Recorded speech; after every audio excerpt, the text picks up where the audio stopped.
नाजरीन, Tata group of companies की कुल मालियत 365 अरब डॉलर तक पहुंच गई है, जो कि इसे इंडिया की सबसे ताकतवर कंपनी तो बनाती ही है, साथ ही साथ इसकी मालियत पाकिस्तान की मजमूई कौमी पैदावार जीडीपी से कहीं ज्यादा है। टाटा ग्रुप की मार्केट कैपिटलाइजेशन फरवरी 2024 में तकरीबन 365 अरब डॉलर रही, जबकि हाल ही में बैनुल-अक़वामी मालियाती इदारे IMF ने पाकिस्तान की जीडीपी का तखमीना तकरीबन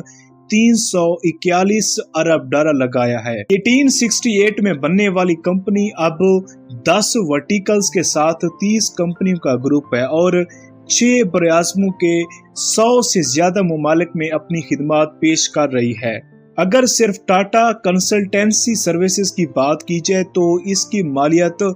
170 अरब अमरीकी डॉलर है, जो कि इंडिया की